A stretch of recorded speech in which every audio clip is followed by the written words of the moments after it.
हिमालय का क्षेत्र दिव्य जड़ी बूटियों और वनस्पतियों से भरा हुआ है, लदा हुआ है। हमारी जानकारी सीमित होने की वजह से जो यह इतना बड़ा जो विशाल भंडार है, उसके संदर्भ में, उसके लाभ के संदर्भ में हमें बहुत कम लाभ मिल पा रहा है। हम सबका प्रयत्न होना चाहिए, वनस्पतियाँ, वनौषधियाँ क्या काम करती हैं, उनके क्या गुण हैं या वो कहाँ उपलब्ध हो पाती हैं, इसके विषय में एक बृहत स्तर पर कार्य होना बहुत ज़रूरी है। मैं ऐसा महसूस करता हूँ। जहाँ तक बात रही कि हमारी जो समृद्धशाली जो परंपरा है, उस परंपरा को भी कई बार हम लोग अल्पज्ञता की वजह से, ज्ञान के अभाव की वजह से, जो उसकी गहराई होनी चाहिए, जो उसमें जानकारी होनी चाहिए, उस विषय से काफ़ी हम अनभिज्ञ होते जा रहे हैं। मैं जानता हूँ कि वनौषधि के लिए भी जिस तरह से आज आधुनिक चिकित्सा विज्ञान के अंदर नए नए अनुसंधान हो रहे हैं, उसी तरह से नए नए अनुसंधान की आवश्यकता है। परंतु इससे भी बढ़कर के जो आवश्यकता है कि जो हमारे ऋषियों ने परंपरागत रूप से या अनुसंधान से जिस औषधि विज्ञान को एक आम व्यक्ति तक पहुंचाया था, जन सामान्य के लिए सुलभ बनाया था, हम पहले उसको ढूंढें, उसको खोजें और उसको संरक्षित करने का उपाय करें। ये बहुत ज़्यादा ज़रूरी है। तो इसी संदर्भ में, इसी प्रयास में, इसी परंपरा में हमारा प्रयत्न है। हम लोग जंगल के दुर्गम क्षेत्र हों, चाहे वो हिमालय के सुदूर क्षेत्र हों, कहीं पर भी आप देख रहे हैं ये जो वनौषधियाँ जो बहुत हिमालय के बहुत कठिन क्षेत्रों में प्राप्त होती हैं, बड़ी दुर्लभता से प्राप्त होती हैं। तो कुछ औषधियाँ तो ऐसी दिव्य हैं, जीवनदायिनी हैं, तो उन औषधियों के विषय में हम आपको दे रहे हैं बहुत सारी जानकारी। तो आज हिमालय के इस दुर्गम और इस विहड़ क्षेत्र के अंदर जो प्राप्त होने वाली वनौषधि है, विशेष करके क्योंकि हमारा खोज विगत 15 साल से लगभग हमने प्रयत्न किया था, जो महर्षि च्यवन को, जिसको खिला करके महर्षि च्यवन जवान हो गए थे, आज च्यवनप्राश के नाम से जाना जाता है, उसमें जो डाली जाती है वनौषधियाँ, उसमें से जो मुख्य औषधियाँ हैं जिसको हम अष्टवर्ग के नाम से जानते हैं, तो उन्हीं 8 औषधियों को हम ढूंढें। हमारा यह प्रयत्न था, प्रभु की कृपा हुई और हमने पहली बार पूरे देश के अंदर यह सप्रमाण उसके 8 औषधियों को हमने ढूंढा, खोज किया और हमने प्रस्तुत किया। तो मैंने इस संदर्भ में पहले भी आपको क्षीर काकोली के संदर्भ में कि च्यवन ऋषि की जो कहानी है, जो च्यवनप्राश की उत्पत्ति की जो गाथा है, वह मैं बता चुका हूँ। तो अभी जो मैं आपको बताने जा रहा हूँ, उन्हीं औषधि के संदर्भ में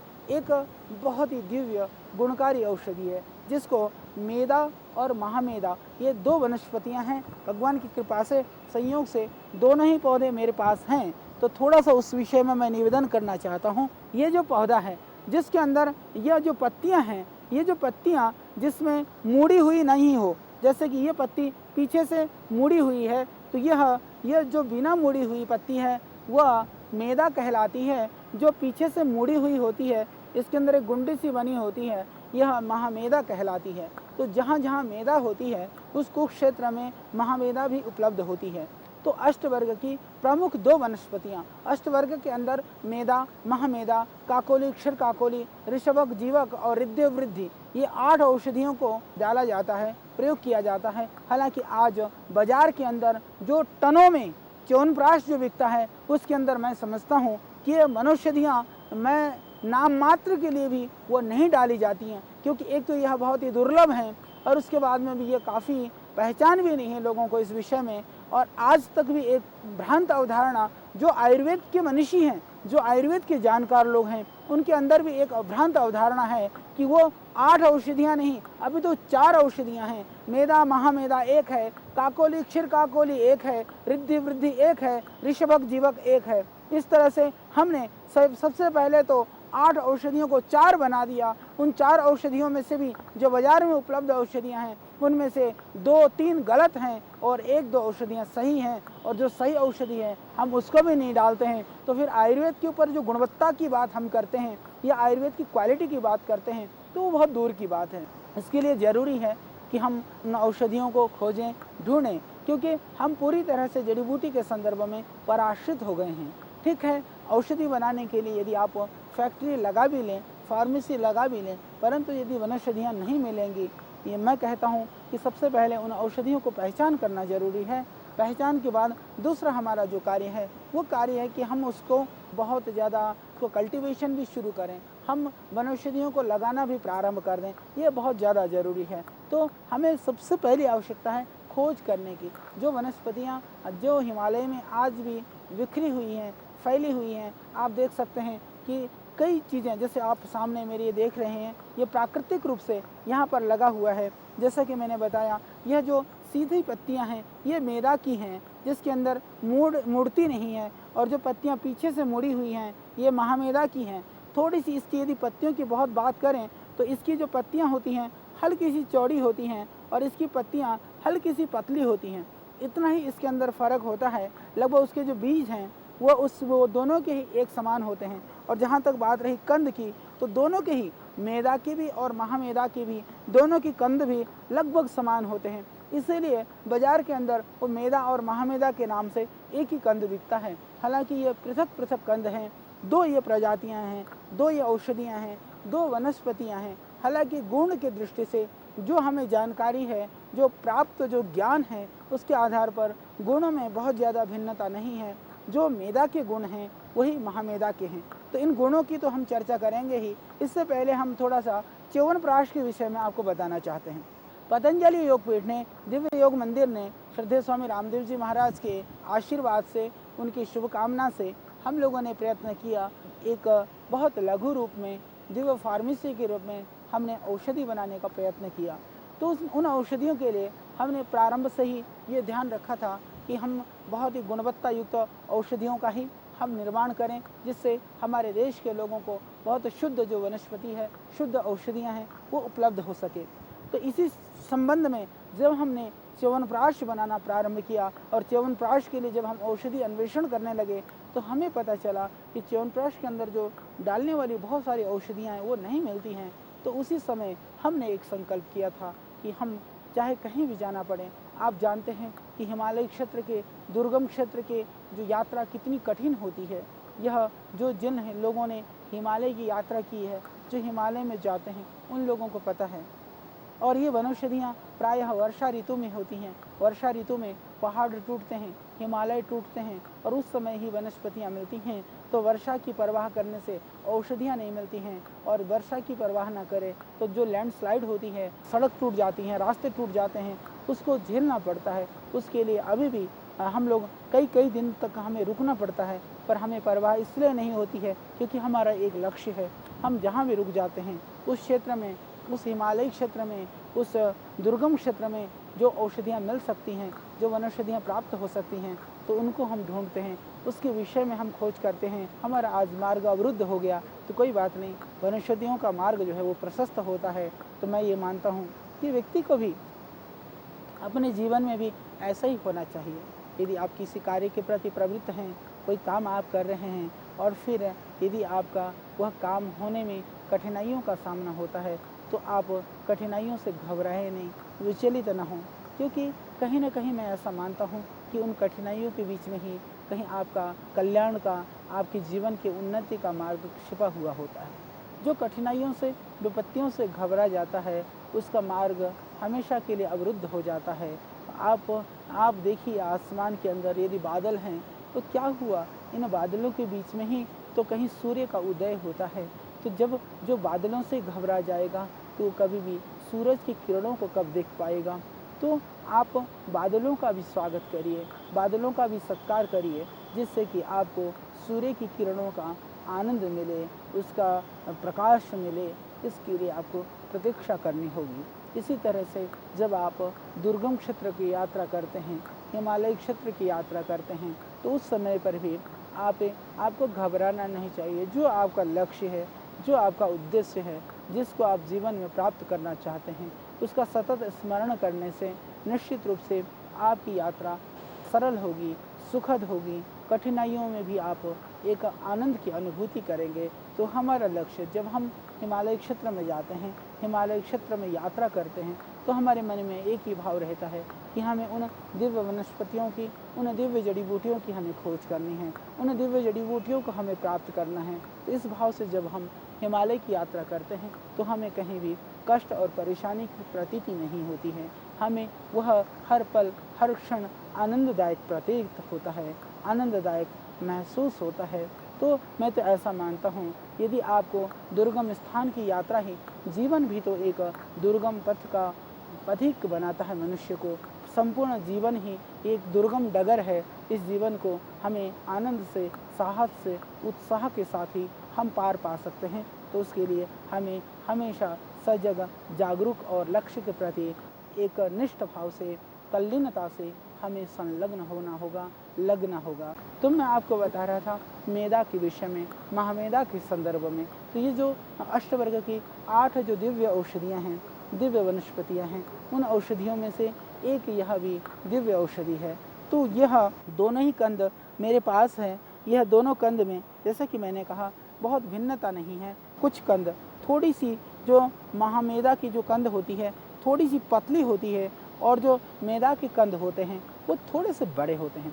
इतना ही इसमें फ़र्क है। देखने में आपने देखा होगा, इसके जो कंद है यदि दूर से देखा जाए तो समझने के लिए आप ऐसा समझ सकते हैं कि ये जैसे अदरक के कंद की तरह से होता है।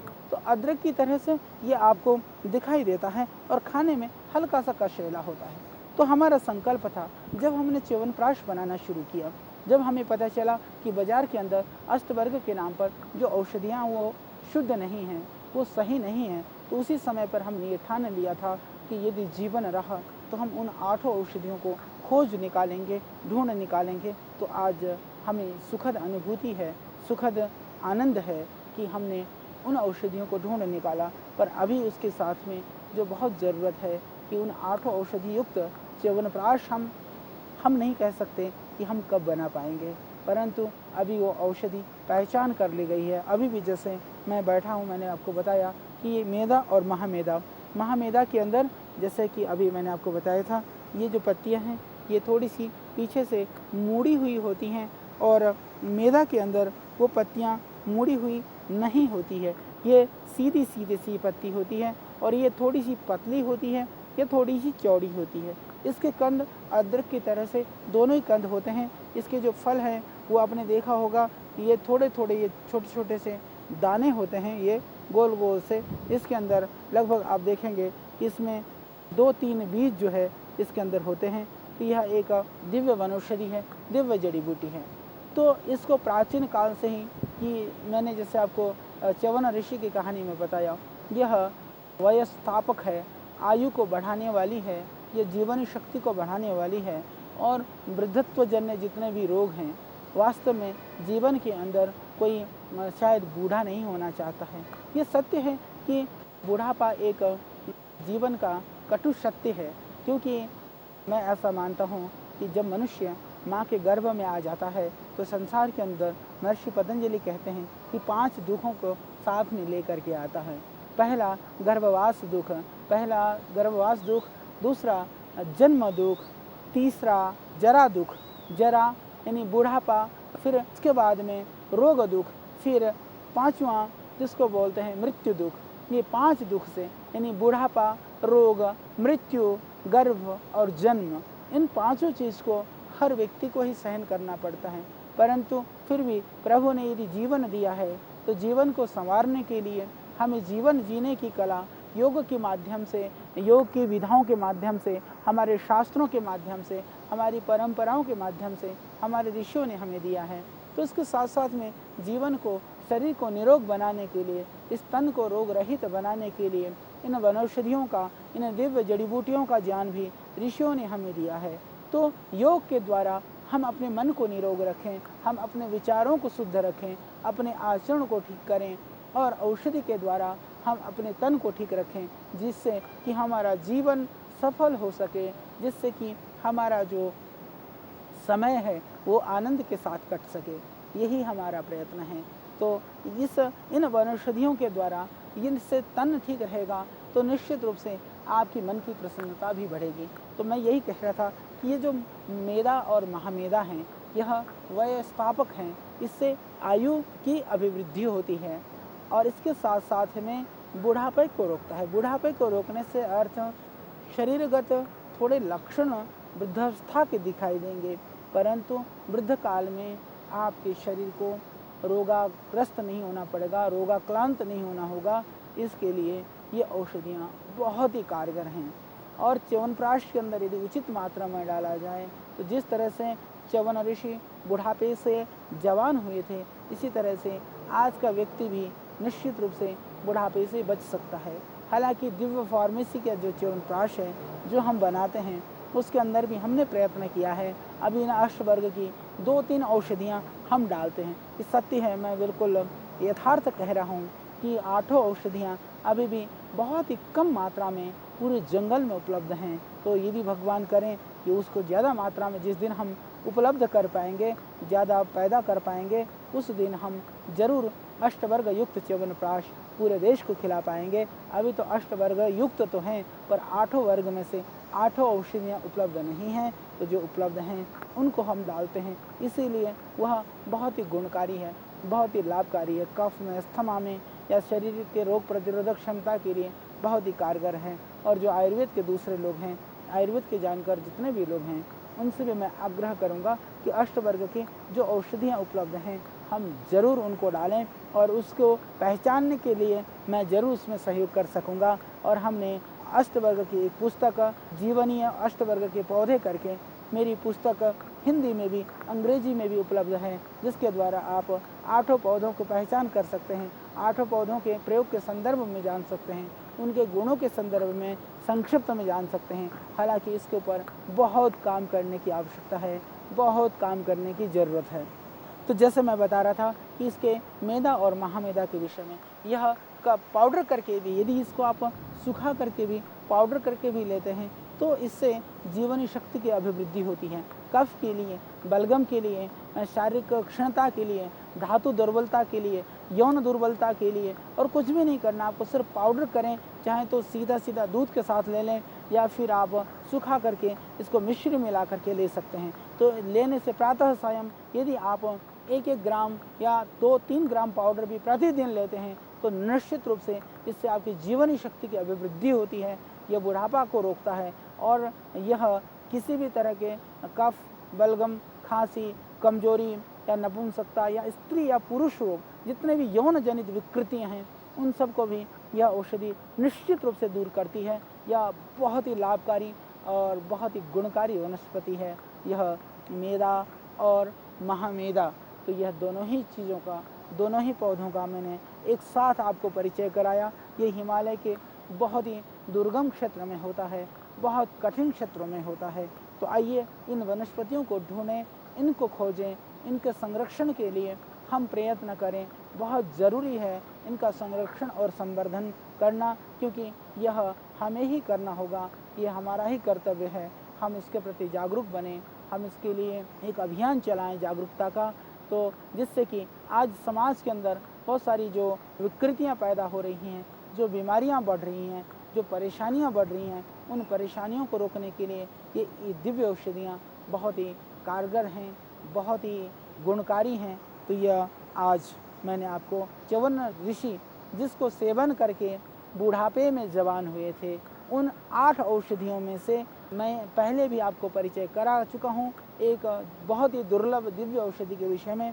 आज मैंने आपको इन 2 औषधियाँ मेधा और महामेधा, ये 2 औषधियों का परिचय कराया। इसके गुण के संदर्भ में मैंने आपको बताया। तो यह सब आप और भी जो इस तरह की जो दिव्य औषधियाँ हैं, दिव्य वनस्पतियाँ हैं, इनके विषय में हम आपको कराएंगे परिचित, और इनके गुणों के विषय में, गुणों के संदर्भ में, इनके प्रयोग के संदर्भ में हम आपको बताते रहेंगे। आप इस कार्यक्रम को देखिए, अपने ज्ञान को बढ़ाइए और देश को निरोग बनाने में, इस महाअभियान में जो श्रद्धेय स्वामी रामदेव जी महाराज के नेतृत्व में छेड़ा गया है, उस महाअभियान में आप सहयोगी बने, साथी बने। यही हमारा संकल्प है, यही हमारा आपसे गुजारिश है। तो निश्चित रूप से इस मिशन को हम विश्वव्यापी मिशन बना सकेंगे।